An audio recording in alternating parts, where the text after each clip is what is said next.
In this video, we will discuss what is reliability. What is reliability in nested group scenarios?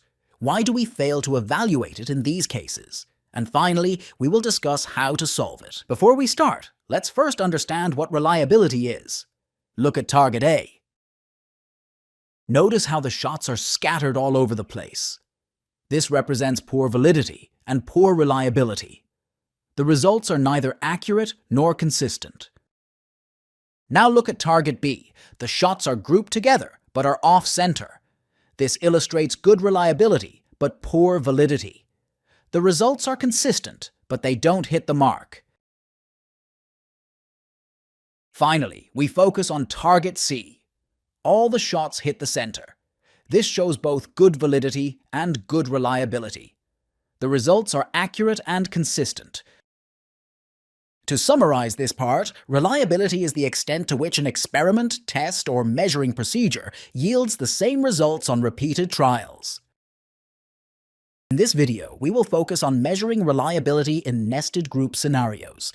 Surprisingly, this scenario is very common, but has not been adequately addressed by classical methods, such as Cohen's Kappa. So first, let's understand what nested group means in this context.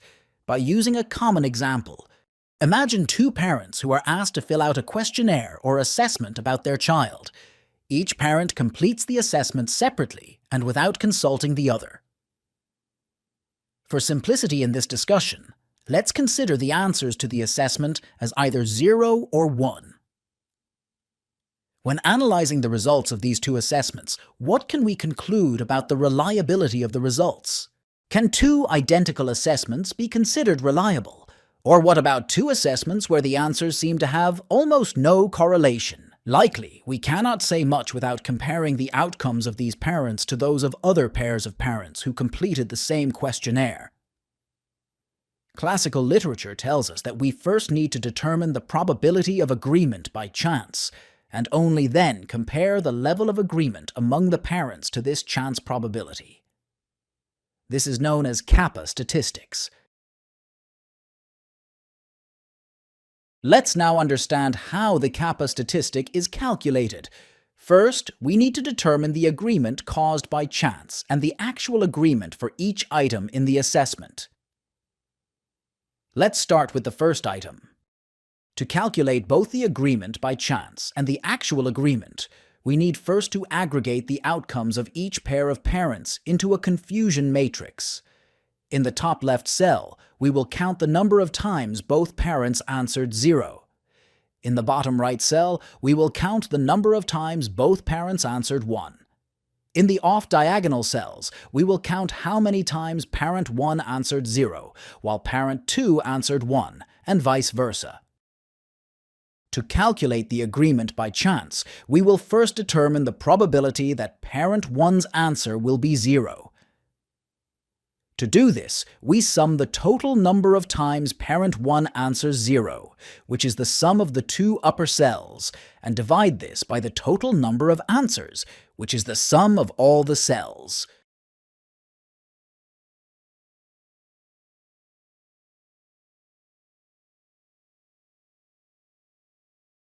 We will repeat the same calculation to determine the probability of parent 2 answering 0.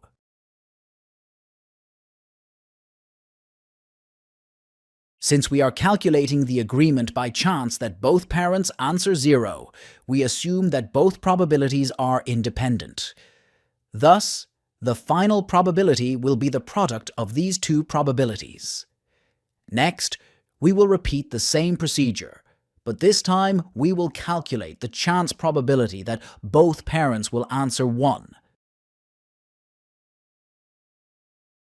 Given these two probabilities, we can now sum them to get the chance probability that both parents will have full agreement. Now that we have calculated the agreement by chance, let's calculate the actual agreement, which is the sum of the diagonal cells divided by the sum of all the cells.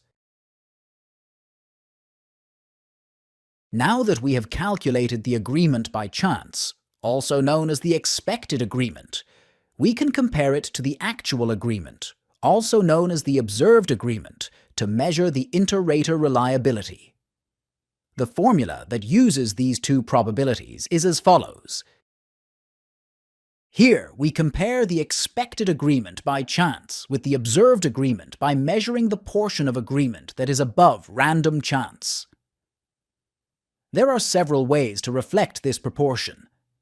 In the case of the Kappa statistic, the index is calculated by dividing the observed disagreement, which is 1 minus the observed agreement, by the probability of disagreement by chance, which is 1 minus the expected agreement.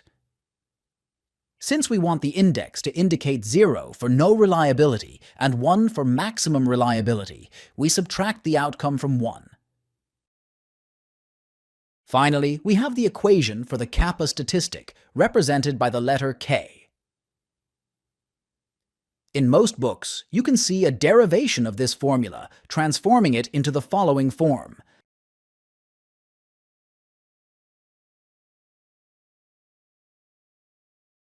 In our previous example, both the expected and the observed probabilities were equal to 0.4.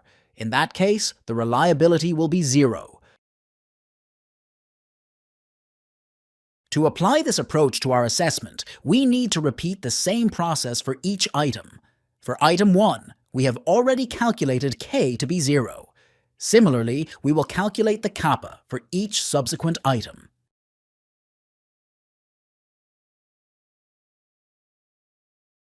To calculate the final kappa of the entire assessment, some may take the average kappa. Others may use the weighted kappa, or there are alternative approaches to aggregate the outcomes into a single reliability index. We will not delve into these methods in this brief introduction. The following table provides a guide for interpreting kappa statistics, helping to understand the strength of agreement between raters. Kappa values range from less than 0, indicating no agreement, to 0.8 and above, indicating almost perfect agreement. Nevertheless, we will now demonstrate that there is a significant issue with the main assumption of this approach when applied to scenarios involving nested groups. The main issue is the assumption that both the observed agreement and the expected random agreement can be accurately estimated by aggregating the parents' answers from all nested groups. This assumption is problematic. Let's explain why. Suppose the task of the child is to draw a cat, and the parents must agree if the drawing can be interpreted as a cat or not.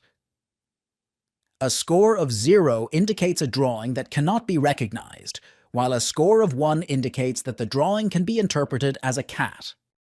Kappa statistics rely on the fact that the same raters will rank all subjects. In this case, the same two parents would rank all children's drawings, or two different raters each time would rank the same subject. However, in the nested group scenario, both the raters and the subjects keep changing, which does not uphold this main assumption. To address this, we must find an approach that estimates both the random agreement and the observed agreement for each pair of parents and their child for each item separately, given the challenge that each pair of parents answers each item only once. Let's return for a moment to the full questionnaire. In our example, Parent 1 and Parent 2 have already answered the cat drawing task. They will continue and answer the rest of the drawing tasks, such as drawing a dog, a cow, and an elephant. Let's add two columns. The first column, named Is Disagreement, indicates 1 for disagreement between the parents and 0 for agreement. The second column, named P0, calculates the chance probability of getting the answer 1 for each of the items among all parents. We will repeat this process for all pairs of parents. Next, let's plot these points on a graph where P0 is the x-axis and Is Disagreement is the y-axis. The points will be grouped and colored by their respective pairs of parents. A quadratic mixed model, which will generate a parabolic curve for each pair of parents, can then provide a better assessment of the reliability of each pair. For more details, please refer to the paper Beyond Kappa and ICC, Enhancing Reliability with the Random Effect Area Model by Dr. Zach Solin.